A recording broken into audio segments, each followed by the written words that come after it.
It was a quiet Sunday morning in a small Ohio town when police got a 911 call. A man named Ryan Moore said his wife, Emily, had taken her own life. He told the officers that he had gone to the store and came home to find her lifeless body in their bedroom. A gun was lying next to her. Tears ran down his face as he said, "She's been so depressed. I tried to help her." The police took his statement and began what they thought was a tragic but straightforward case of suicide. But within a few days, everything changed. Emily's parents didn't believe it. She would never do that, her mother said. She just got promoted. She was planning our family vacation. She was happy. Her best friend, Nicole, agreed. She texted me that morning. Nicole said she was excited to show me something after work. That's not what someone says if they're planning to end their life. Then the autopsy report came in. The medical examiner found something strange. Yes, there was a gunshot wound, but the angle didn't make sense. It was too far back, too low, and too clean. Even stranger, there were no fingerprints on the gun, not even Emily's. They also found bruises on her arms, signs of a struggle, signs she had fought back. The official cause of death? Homicide. Detectives went back to Ryan. This time, they asked harder questions. His timeline didn't add up. Receipts showed he wasn't gone as long as he said. Security footage showed him near the house minutes before the 911 call. When asked about the bruises and the missing fingerprints, he got nervous. I don't know, he stammered. She must have, maybe she dropped a gun? But the evidence was stacking up. They found deleted texts on his phone, messages to a woman he'd been secretly seeing. Texts where he said, "I can't leave her unless something happens to her." Faced with all the evidence, Ryan finally confessed. He and Emily had argued that morning. She found out about the affair. She said she wanted a divorce. Ryan got angry. He said it was the heat of the moment. He pulled the trigger, then tried to make it look like suicide. Ryan was arrested and charged with first-degree murder. At the trial, the truth came out. The jury saw the autopsy photos, read the deleted texts, and heard from Emily's best friend, Nicole. It took them less than 3 hours to reach a verdict. Guilty. The judge looked Ryan in the eye and said, "You tried to silence the truth, but the truth spoke louder than your lies." Ryan was sentenced to life in prison without parole. Emily's parents held hands in the courtroom, crying quietly. Her father whispered, "We miss you, baby, but justice was done." 1 year later, Emily's family started a foundation in her name, the Emily Moore Foundation, helping women in abusive or dangerous relationships. Her best friend Nicole became the director. "We couldn't save Emily," she said in an interview, "but maybe we can save someone else before it's too late." The house where Emily died was sold and torn down. In its place, the town built a small garden. A bench with her name on it sits under a tree, with flowers blooming all around. Every year, on her birthday, friends and family gather there. They light candles, share stories, and remind each other the truth always finds a way out, and love never really dies. If you or someone you know is in a dangerous relationship, don't stay silent. Help is out there. Call the National Domestic Violence Hotline at 1-800-799-SAFE-7233, because no one should ever suffer in silence. A few months after Memorial Garden was finished, Nicole received a small package in the mail. No return address, just her name, handwritten in shaky letters. Inside was a flash drive and a folded note. She knew. She was scared. She left this just in case. A friend. Nicole plugged the flash drive into her laptop. It contained a video, taken by Emily a few weeks before she died.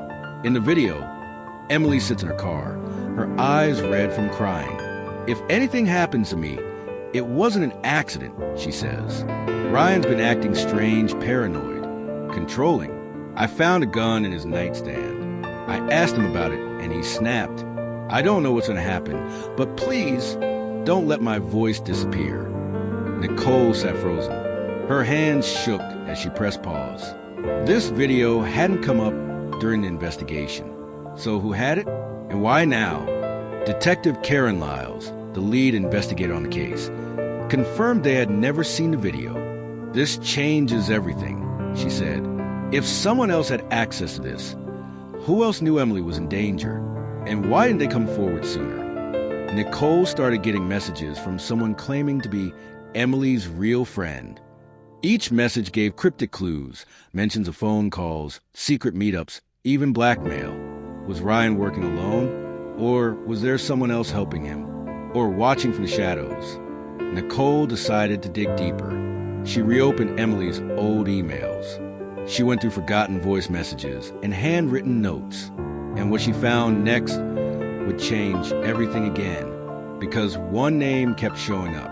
A name that was never mentioned in court. A name Emily had whispered once in fear. Recorded in a voice memo just days before her death. "If anything happens, look into Rachel. She's not who she says she is." Nicole froze. She played the message again. And again. Rachel? She only knew one Rachel. Emily's co-worker. Her so-called work bestie. Always smiling. Always helpful. She even sat in the front row at Emily's funeral. Why would Emily be scared of her? Nicole started looking closer. She searched Emily's email and found old conversations between her and Rachel. At first, they were friendly, normal, but then the tone shifted. One message stood out. "I don't like how he looks at you. You said you'd keep your distance. Don't forget who helped you first." What did that mean? It sounded like jealousy, or maybe blackmail. Nicole started to wonder, was Rachel involved with Ryan?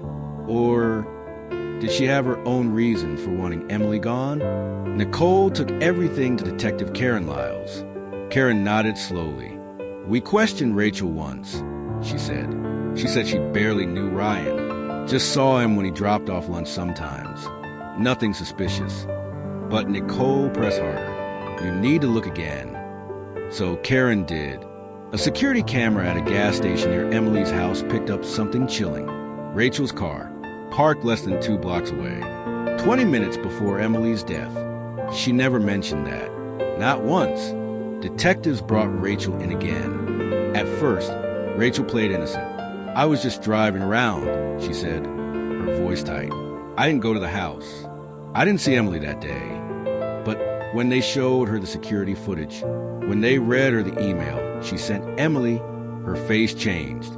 "You don't understand," she whispered. "She told me he hit her once. She was going to report him. But then she changed her mind. I told her if she didn't stand up for herself, something worse would happen." The detectives leaned in. "Did you make something worse happen?" Rachel didn't answer. She asked for a lawyer. Back at home, Nicole kept searching. She found an old group photo from a work event. There, in the background, Rachel and Ryan, standing way too close, smiling at each other like more than just friends. That's when Nicole realized Emily wasn't just betrayed by her husband. She was betrayed by her best friend, too. Nicole got another message. No name, just a number. "You're getting close, but you're not ready for what really happened." Emily wasn't the only one in danger. Attached was a photo. Emily, Rachel, Ryan, and someone else. A fourth person. Face blurred. Standing just behind them. The message ended with, "Find out who he is before he finds you." Nicole stared at the photo on her laptop screen. Emily, Rachel, Ryan, and a fourth person in the background. Blurry, hidden, watching. She zoomed in, but the face was just too distorted. She checked the timestamp. 3 weeks before Emily died. "Who were you?" Nicole whispered. "And why were you always there?" Then her phone buzzed again. "Unknown number. I warned you. Now stop digging." Nicole remembered something. Emily once mentioned a guy from work. Quiet, tech guy, always in the background. His name was Daniel Cross. She searched Emily's old work chat logs. There he was, harmless at first.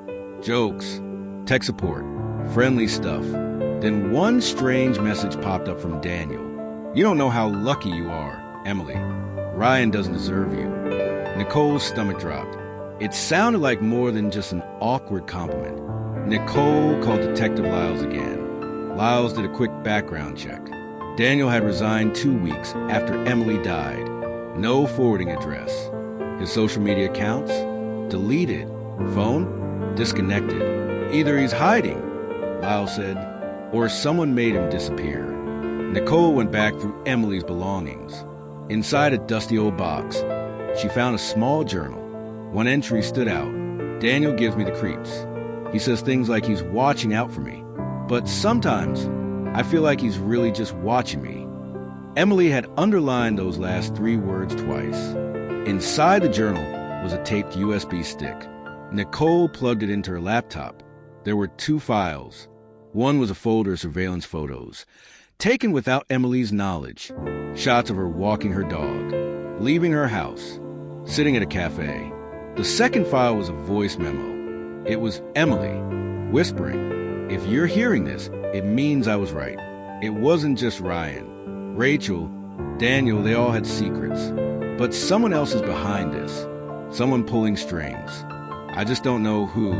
Please be careful. You could be next. Nicole called Detective Lyles again. Someone was stalking her, Nicole said. Someone who was watching from all sides, pretending to protect her, but really closing in. Then Nicole opened the last folder on the USB. It was called Eyes Only. Inside was a list of names. Her name was on it. So was Rachel. So was Ryan and Daniel. But at the very bottom, a name neither Nicole nor the detective recognized. Dr. Miles Torrance, Behavior Analysis Unit. Detective Lyles froze when she saw the name. "I know that guy," she said. "He's not just a doctor. He worked for law enforcement and got fired for crossing the line. Last I heard, he was running private experiments, studying fear, control, manipulation." Nicole whispered, "Emily was his experiment." And then her phone buzzed again. "Unknown number. You're playing a dangerous game, Nicole. You found the photo. But can you handle the truth behind it?" Nicole couldn't sleep. She kept staring at the name, Dr. Miles Torrance. The man at the bottom of Emily's secret list. Not a friend, not a coworker, not even family. So why was his name there? Beneath people who were supposed to love Emily? And how did Emily even know him? Nicole Googled him. What she found sent chills down her spine. Dr. Torrance used to work with the FBI's Behavior Analysis Unit. He specialized in something called behavioral conditioning under stress. But he was fired after an internal investigation.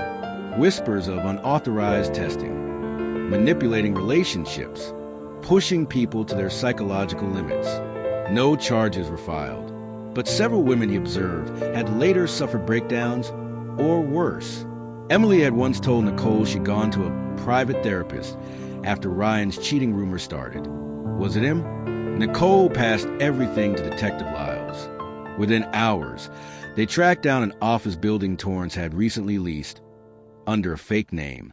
Inside, they found disturbing things. Walls lined with hidden cameras, case files on multiple women, surveillance photos, including Emily, notes labeled, Subject 12, Emily Moore, strong resistance. External pressure applied via partner and confidant. Observation nearing limit. Recommend conclusion. What did that mean? Was Emily a case study? Detectives brought Rachel back in for questioning. This time, Nicole was there too. Rachel was quiet for a long time and finally said, "It started with therapy. He helped me feel in control. But then he said I needed to do things, little things, to test Emily. He said she'd get stronger if she was under pressure." Nicole gasped. "You manipulated her?" Rachel sobbed. "I didn't know what he was doing. He said she was part of a study. I thought it was safe. But it wasn't." Rachel admitted to one more thing. "He told me to invite Ryan to that dinner party the night everything changed." Back at the station, Detective Lyles dug deeper into Torrance's files. She found a case eerily similar to Emily's. Same patterns, same setup, different name. Subject 7, Julia Wells. Found dead, ruled a suicide. But now, Lyles suspected otherwise. 2 days later, Nicole received a brown envelope. No return address. Inside was a flash drive. The file name, Final experiment, subject 12. She clicked play. Emily appeared, sitting in a cold, white room. A camera pointed at her. She looked shaken, angry, but composed. "You're not a doctor," she said. "You're a monster. You push people until they break. But I'm not going to break." The video glitched. Then Torrance's voice came through. "Everyone breaks, Emily. It's just a matter of when." Nicole handed the footage to Detective Lyles. They were preparing a federal case. But that night, Nicole got one final message. "Unknown number. You're next, Nicole. Welcome to subject 13." Nicole stared at the message on her phone. "You're next, Nicole. Welcome to subject 13." Her hands shook. The room was silent, too silent. Then she noticed something strange. Her webcam light was on. She hadn't touched it. She threw her laptop shut, heart racing. Emily had been watched. Now she was being watched too. Detective Lyles met Nicole at the police station first thing that morning. They handed the flash drive over to cyber forensics. Within hours, the team uncovered something chilling. A hidden folder, dozens of videos, all labeled Subject 13. Nicole was in every single one. Footage of her walking her dog, shopping, even inside her apartment. "He's been watching you for weeks," Lyles said, "long before you found Emily's voice memo." Just as the police prepared a warrant to track Torrance down, he sent a package, delivered to Nicole's building. No return address. Inside was a small audio recorder and a note. "You're doing better than Emily did, but you haven't cracked the final piece. Why do you think I chose her? Dr. MT." Nicole pressed play. It was Emily's voice, again. "He told me the experiment was about choice, that if I didn't pass the test, someone else I love would pay the price." Nicole froze.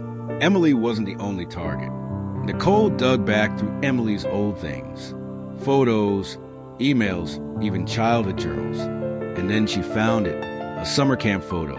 5 kids, Emily, Rachel, and a boy with glasses labeled Miles T. "Oh my God," Nicole whispered. She knew him since they were kids. Detective Lyles confirmed it. Torrance had grown up near Emily. They were childhood friends until one summer, something happened. His family moved away suddenly after a disciplinary issue involving Emily at school. He had tried to cover it up as a misunderstanding, but Emily had written about it in her journal. He got weird, possessive, controlling. I told him I didn't want to be friends anymore. He scared me. He had never let it go. Lyles worked with Nicole to set a trap. They leaked a fake story to the media. Nicole set to reveal full evidence in live stream. It was bait. That night, Nicole sat in front of her camera. She read Emily's final letter to the world. Halfway through, her screen went black. Power cut. Then a knock at the door. Nicole reached for the emergency panic button, but it wasn't the police who arrived first. Miles Torrance stood in the doorway, calm, dressed in black. "You did better than the rest," he said. "You were never supposed to make it this far." Nicole backed away slowly. "You turned Emily into an experiment," she said. "You ruined her life." He smiled, cold and empty. "No, I revealed who she truly was. Who you are, too. Under pressure, people show their real face." That's when red and blue lights flashed through the window. Detective Lyles had him surrounded, but Torrance didn't flinch. He raised his hands and whispered one final thing. "You think this ends with me? There are others." Weeks later, Torrance was behind bars, but something kept Nicole up at night. She opened one of the recovered files again, a file labeled Subjects 1 to 20. She scrolled. Emily, Julia, herself. But there were more names, many more, and at the bottom of the list, a new folder had just appeared. Subject 14 active. Nicole sat across from a wall filled with photos, string, and profiles. Detective Lyles stood at the front, now joined by Special Agent Reeves from the FBI's Behavioral Threat Unit. "We confirmed it," Reeves said. Torrance wasn't working alone. He built something, a network. a group of behavioral architects using real people as test subjects, torture disguised as science. Emily wasn't the first. Nicole wasn't the last. There were at least 20 victims, and 4 active operatives still out there. The FBI tracked emails and payments tied to Torrance. Each experiment had funding, anonymous accounts, encrypted messages, secret locations. They uncovered 3 more key figures. Dr. Lena Crowley, a psychologist who trained subjects to gaslight loved ones. Marcus Vell, a wealthy tech executive who provided surveillance gear and fake therapy apps. Agent Harris Wolf, a former profiler turned rogue, who erased trails and planted evidence to confuse police. One by one, the team closed in. Nicole went undercover with the FBI to confront Crowley, who was still active, posing as a grief therapist in a high-end clinic. Nicole posed as a client, claiming she lost a friend to suicide. Within minutes, Crowley started leading Nicole into paranoia. Have you ever considered your friend's suicide was your fault? Crowley asked softly. Nicole pressed record. So that's how you start the conditioning, Nicole whispered. Crowley froze. Then the FBI burst through the doors. Dr. Lena Crowley, you're under arrest for conspiracy, manslaughter, and psychological abuse. Using data Torrance had stored on Nicole, the FBI traced the spyware code back to Veltec, Marcus's company. They raided his high-rise office in Chicago. Inside his vault, confidential user data, footage from hidden webcams, a trophy wall labeled Successful Conclusions, Subjects 2, 4, 7, 9, 12. Vell tried to run. He didn't make it past the lobby. Only one was left, Harris Wolf, the most dangerous. He had once trained real agents. Now, he was erasing evidence, silencing survivors. Nicole became his target. She knows too much, Wolf said in a hacked voice call to Reeves. She won't live to see it end. But Nicole was ready. She lured him to Emily's old cabin, wired with FBI surveillance. Wolf arrived, armed and ready, but Lyles, Reeves, and a full tactical team were waiting. He was taken down, live on camera, caught trying to destroy files linking him to 6 cover-ups. Back in evidence storage, Nicole was handed something new, a sealed envelope, found in Torrance's private safe. It was from Emily, a final letter. If you're reading this, then maybe the story didn't die with me. Maybe someone cared enough to finish it. I was never crazy. I was never weak. They wanted to break me, but I held on just long enough. For you, whoever you are, don't let them win. Make sure the world knows.